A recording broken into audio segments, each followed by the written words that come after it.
And then she called me, and the first thing out of her mouth was like, "Did my husband call you? Did you talk to my husband?"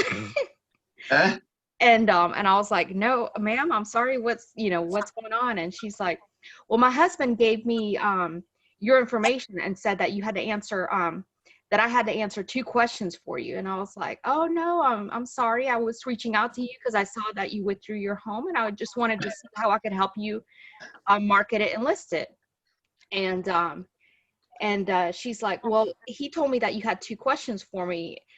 And I was like, "No, ma'am." And so I explained it to her again. Anyways, finally, it was basically that it's her ex-husband, and he's not on the deed, but that was the email in Vulcan. And she's like, "Well, Yeah. you know, obviously he thinks he can get the house from me and all this kind of stuff." And Oh she's my like, "Oh, by gosh. the way, she's like, if I do go with you, can you do 5%?"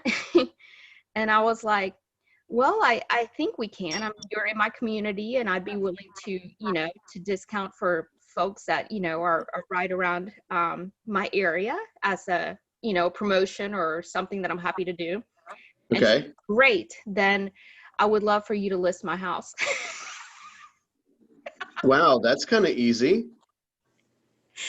I mean, it was just like, I mean, we talked for a while. I'm, giving you the short summary of it all, but, I was very sweet with her and trying to encourage her. And my husband and I faced something similar to that with his father and stepmother, where they had a bad divorce. So I kind of like knew what to say, but yeah, that's how it started and that's how it ended. So you already got listing paperwork signed? No, this is going to be in January. Okay, why are they waiting so long? It's time to sell right now. I know. I'm trying. Yeah, we're gonna go back out and reach to her, absolutely. But yeah, Maybe by January she'll forget you said 5%. I know. Well, she made it very clear that she was very happy to hear that. So she's in my neighborhood, or really close by. So I'm gonna constantly reach out to her and see what I can do now. But I just thought that was a funny story. Cool. Random stuff like that happens when you create a lot of chaos, Yes, right? When you're out there absolutely. lead generating consistently, then weird stuff happens. And some stuff is like, it could have gone a completely different direction, right? But it went this direction. So it's the more calls you make, the more opportunity you'll end up with.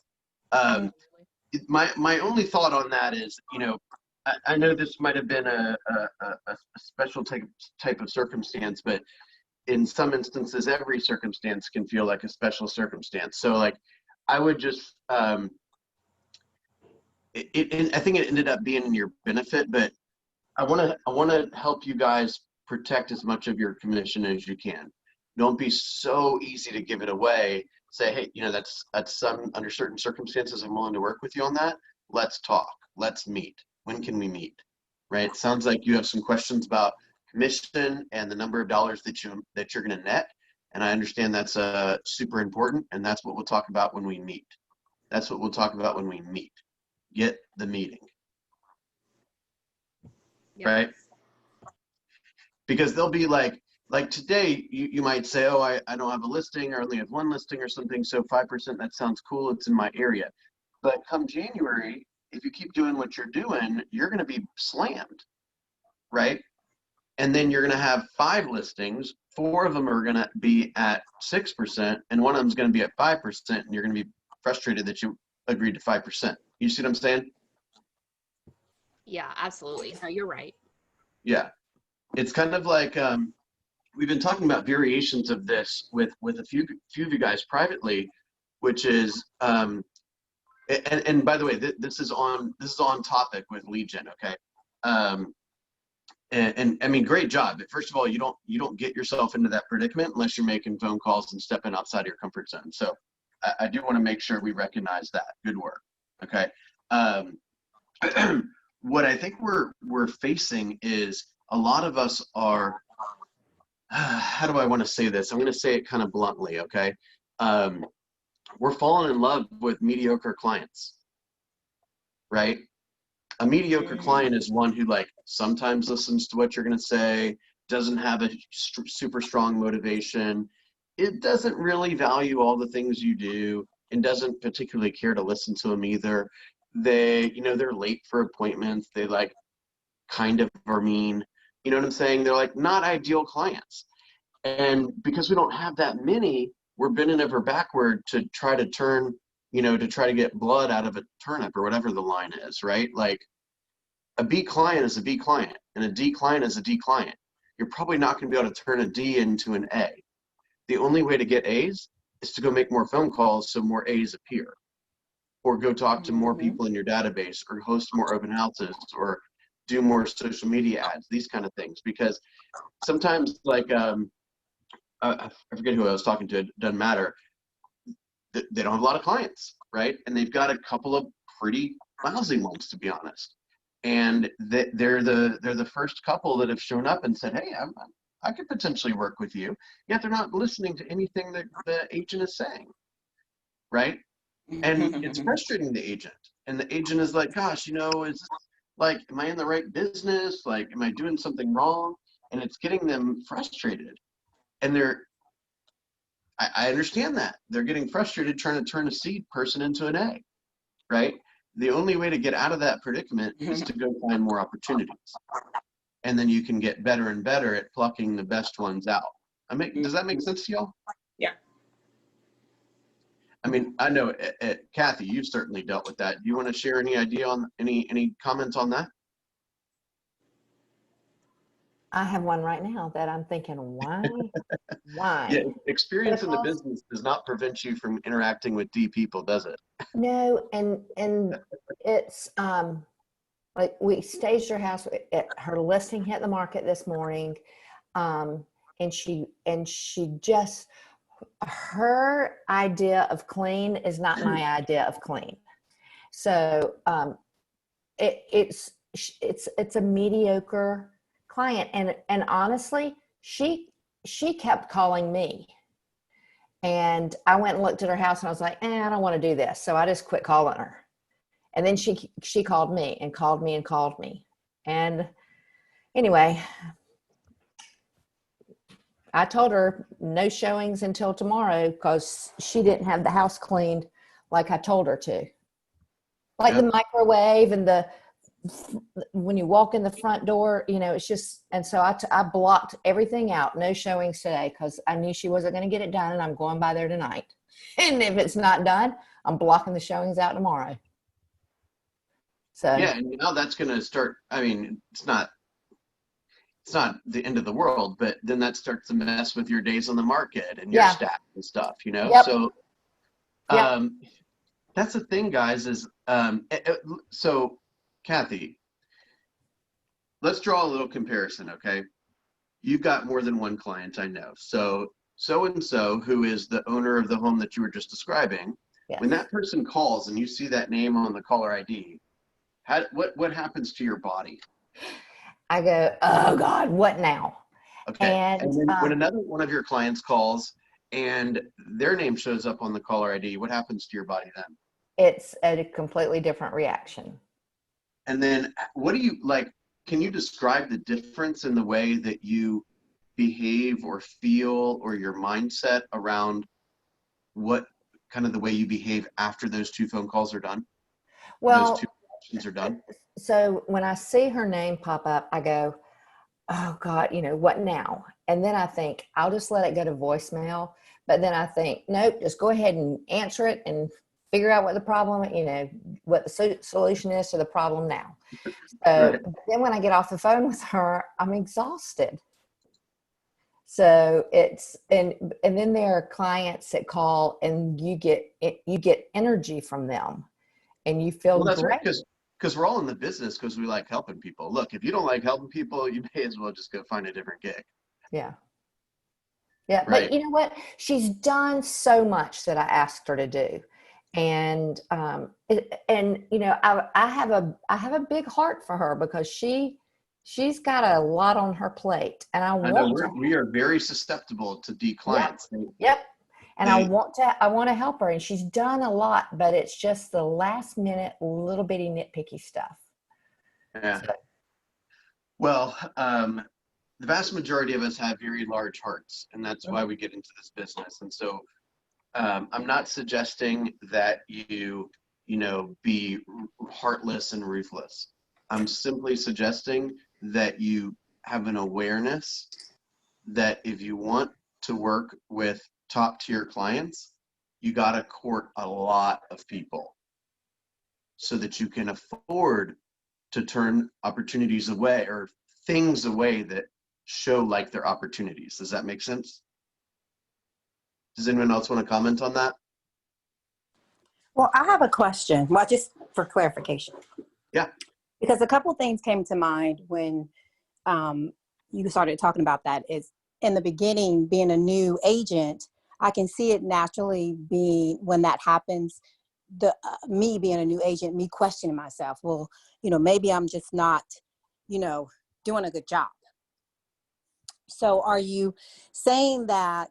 What I'm getting from the conversation is when we do sit down and we do a listing, or we're considering doing a listing, that make it very clear to the client that they have to trust us.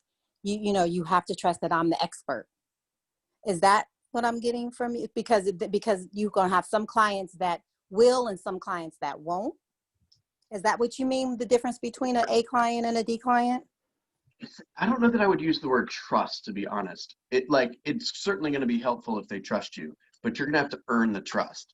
And en route to earning the trust, they have to be like coachable and friendly and like cooperative, right? Mm-hmm. Like if you say, hey, the house has got to get cleaned, and they're like, no, this is perfect.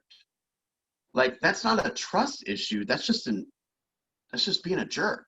Like that's just not following advice. It's not being a partner. You see what I'm saying? Okay.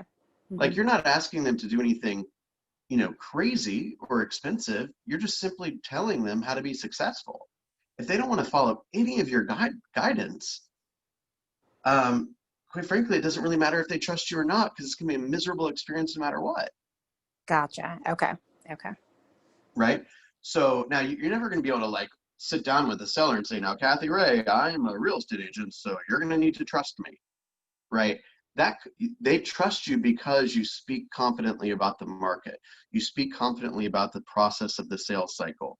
You speak confidently about the advice that you give in terms of prepping the home and the partners that you bring in, the vendors that you bring in to get the home ready and looking sharp, right?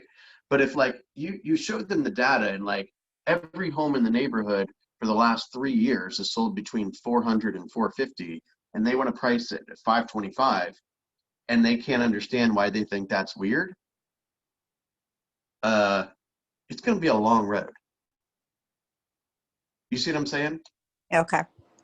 So when you're defining like a D and an A client, you're referring to how coachable, how much they partner with you in the whole process. I think partner is probably the best word we've said so far. Okay. Because it's a partnership, and sometimes we get into this mindset, and it's actually a lot more common than you would think, that we're on opposite sides of the table of our client, right? It's like, well, I think that you should not worry about the backward electrical outlets. Well, I want to worry about the backward electrical outlets. Well, that's not so common in this marketplace, and it's a seller's market. If you don't, let go of the deal with the backward electrical outlets, somebody else is going to buy the home. Well, that's really important to me because I once had a fire when I was 3 years old, right? That's not going to be helpful for anybody, right? That comes from setting appropriate expectations at the very beginning and making them feel the whole time, because it's authentic, that you're on their side. Look, I need to let you know, there's probably not a single house in the city of Atlanta, outside of the ones that I've helped a buyer buy, unfortunately, that doesn't have a backward electrical outlet. Okay, Kathy, is that like 99 times out of 100 it ends up on an inspection report?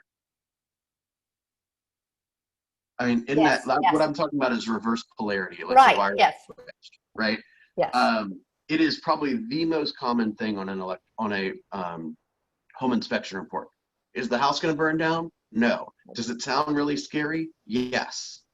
Can an electrician fix it for less than $100? Yes, right? So it's, you got to make sure they know you're on their side. Look, Kathy, I need you to understand, pretty much every house we look at is going to have this issue. It's inexpensive to fix. We can address that. I'll introduce you to the best electrician in town. I'm on your side here. You want to kill the deal? Fine. But you're going to have this exact same problem in the next house. What really I would say is, we're not killing the deal. You're not getting back in my home. I'm going to go take $150 out of my make this problem go away account, and I'm going to pay for the electrician myself, because you ain't getting back in my car talking about electrical outlet backward in 3 weeks again. You see what I'm saying?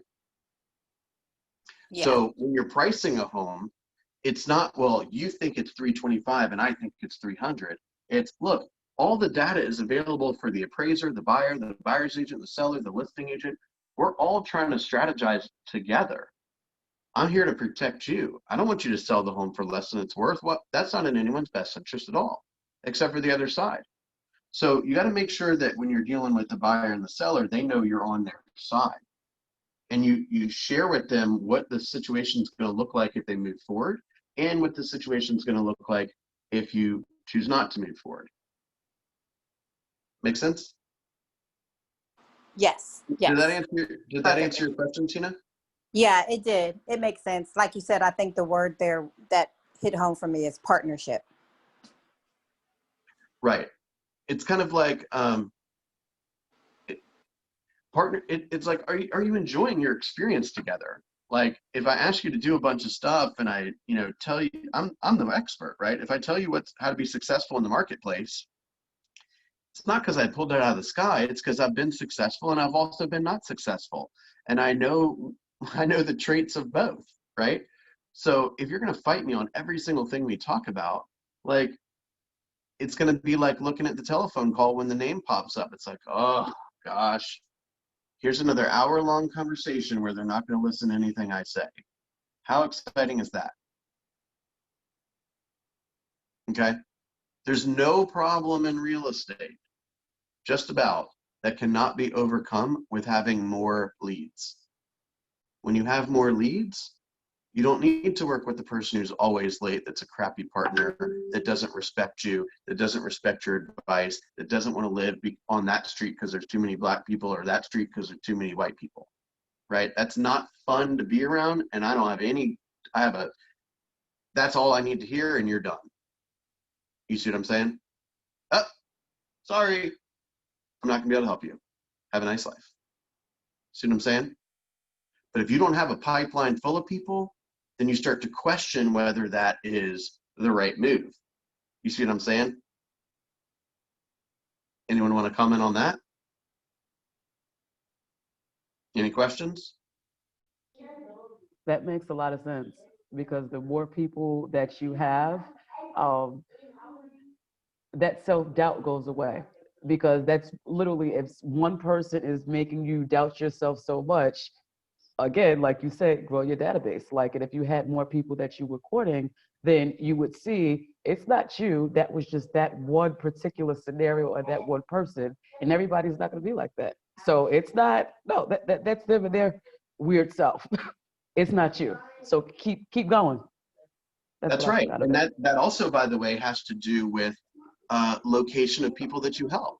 Now, outside of the ethical discussion of, let's say somebody sells their home in Roswell and wants to be a buyer in Macon, right? The state of Georgia says I could do that. I've only been to Macon to, like, go to the bathroom on the way to Florida. Like, I don't know anything about Macon. I would have an ethical issue looking a buyer in the face and say, I am the appropriate person to represent you here. I know the trends. I know the market, right? Hey.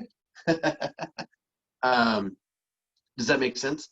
So, like, outside of the ethical side of it, going down to Macon to help a buyer 5 or 6 times is not a good use of my time, right? Not to mention it's an ethical issue, right? So at the very beginning of my business, there were days when I was in Cartersville, and then Tucker, and then West Cobb, and then Lilburn. And as I got more and more business and I had more cash and a bigger pipeline, my area that I served started to shrink. And it's like Lilburn, I'm like, what side of Lilburn? Right? Ackworth, I'll refer that, right? I know Ackworth. You see what I'm saying? There you go, Kathy. I love that. You see what I'm saying?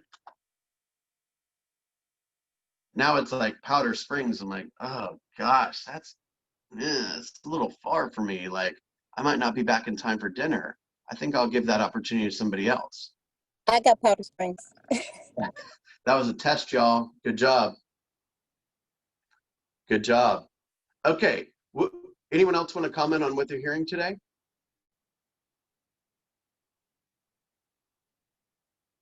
Okay, let me do one little quick housekeeping thing, and then I'm going to give you a play for the weekend, okay?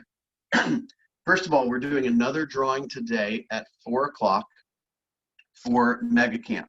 So, you know who you are. Please make sure you are in that drawing if you have not already won a ticket. I have a very good thought that you will get a free ticket to Mega Camp if you enter into the drawing. Clear? Can't really. Yes, I've got one of my t-shirts. Nice. They're nice t-shirts too.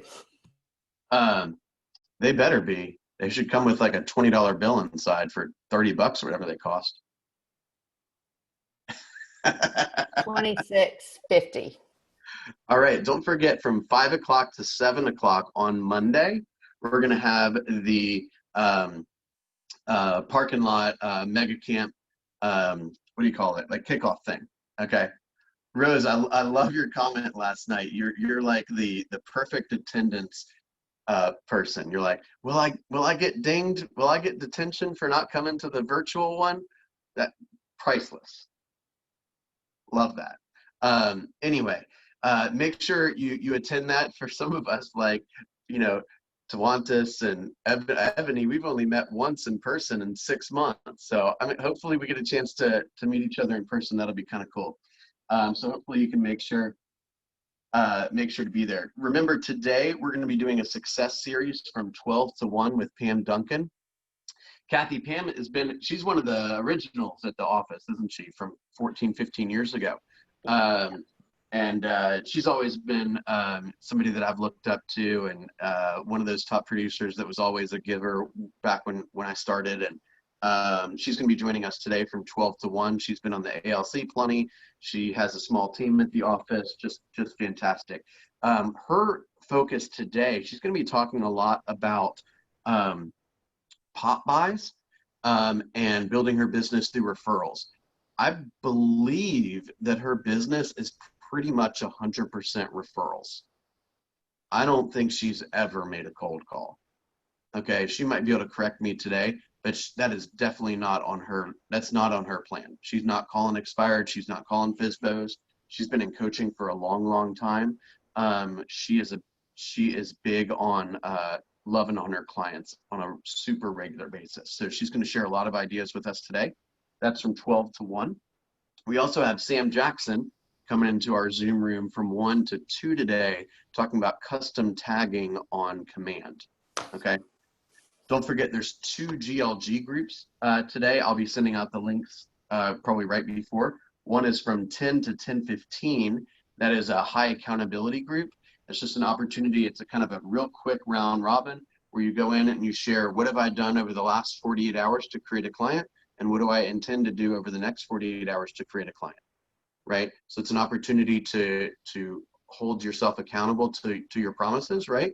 And to hear a bunch of other people that are committed to generating leads on a daily basis as well, and you can hear their ideas. So that's 10 to 10:15 today. And then we also have from 10:30 to 11, we also have another opportunity with Sam Jackson. It's going to be at a different link as well, a different Zoom room, where he's just going to be talking about a tech overview, and it'll be a great time for Q&A. Okay. So 10 to 10:15 and 10:30 to 11, be on the lookout for the separate Zoom links, and 12 to 1 and 1 to 2 today for this room. Okay.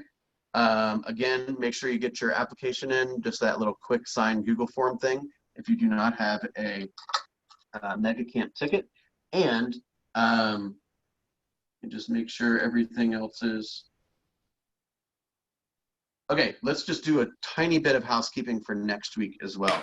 Okay, next week, pretty much all of us are going to Mega Camp.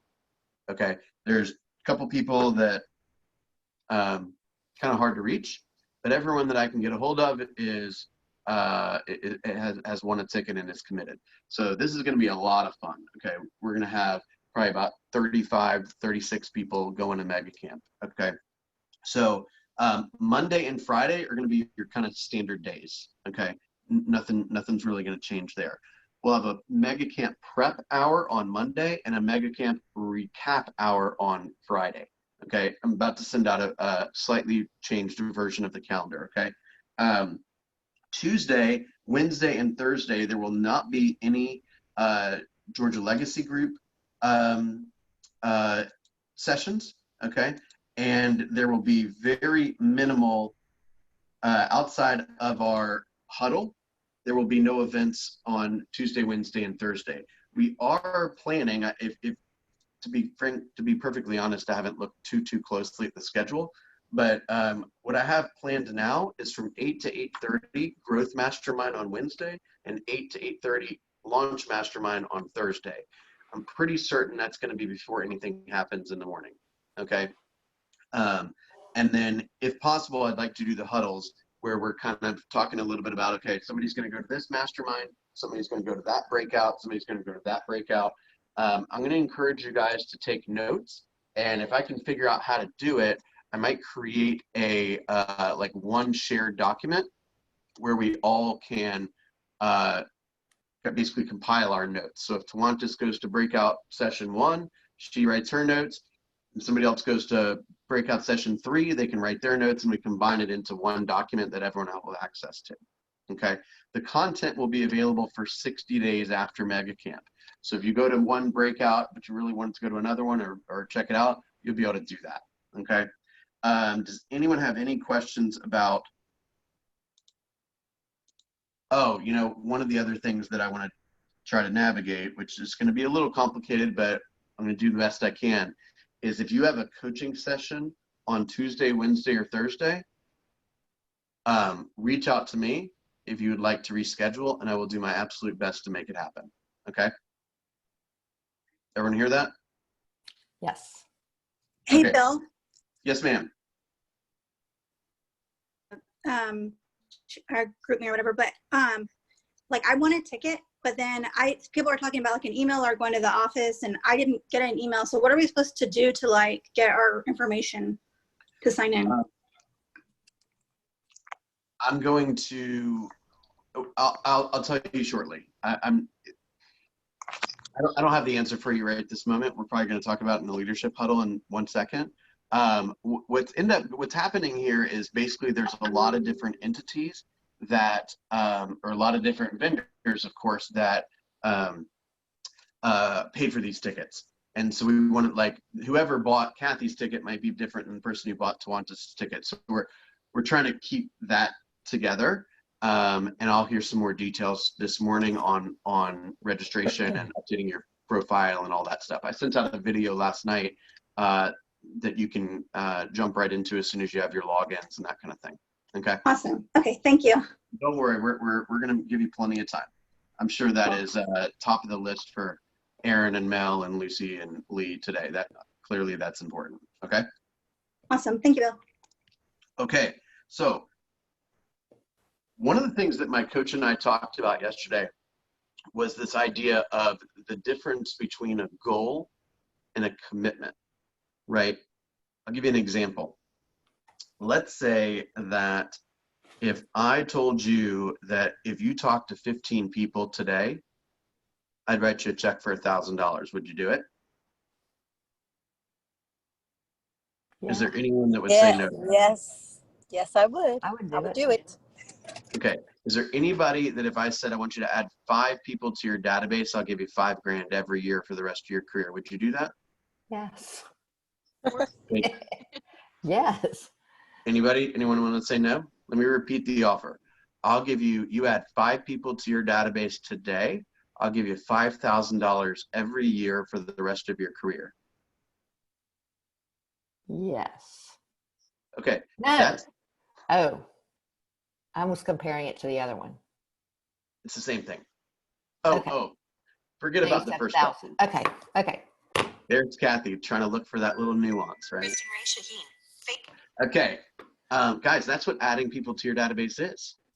The research says that every 10 people you add to your database, you'll have one more transaction that year.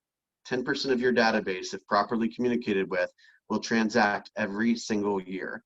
If the average commission in our office is 10 grand, by the way, last month, our average commission in Roswell for our agents was $422,000. That is the highest it has ever been in Roswell in 16 years. Okay? 16 years is the best we've ever been. Wow. Okay? So y'all are on a winning team here. Okay? But let's be super conservative and say the average check is 10 grand.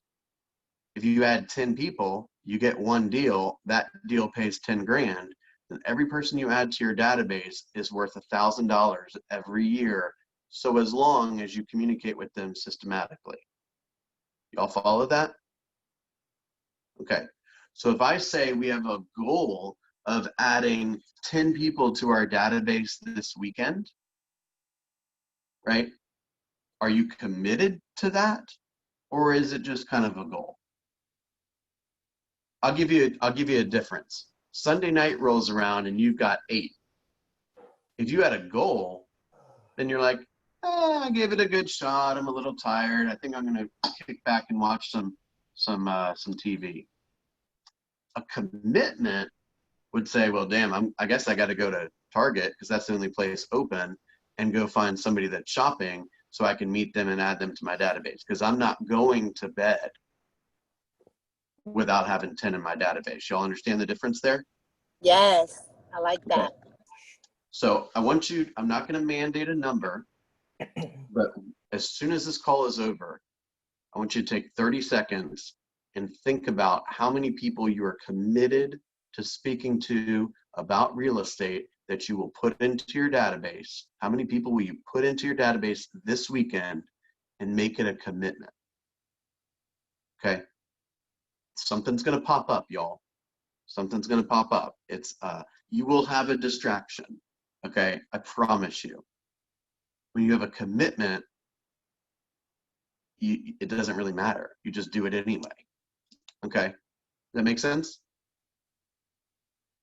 Tawanta, sounds like you want to say something.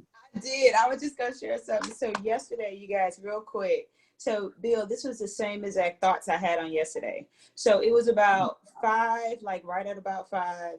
I felt like my brain was kind of just like, this is just too much. But I said I was doing 25 calls and 5 FISBOs, right? Mm-hmm. So I finished the 25 calls and then I was like, do I want to do these FISBOs or do I not? And of course, I'm just talking to myself, but just like this example, the goal was to do the 5 FISBOs, right? My commitment was like, this is what you want to see yourself at next year. If you don't make these calls, you cheat nobody but yourself. So I literally did my FISBOs. And actually, I'm going to see someone too today. She didn't commit, but I am. But at the same token, it was a great illustration of what you just said. Commitment for myself. I'm so glad you said that because you are only cheating yourself. Yeah. Now, I mean, you could go a little deeper and say like the person who I could have called or should have called might end up with a crappy realtor instead of me. Mm-hmm. And maybe that would be what motivates you. So you kind of have to play with, it's all up here, y'all. It's all up here, right? You kind of have to master this thing. You got to master the mindset. As they say in bold, then you can master the activities. Make sense? Yep. All right, y'all. I'm going to ask that I don't care if the number is 1, just commit to it. Okay? Is everyone cool with that?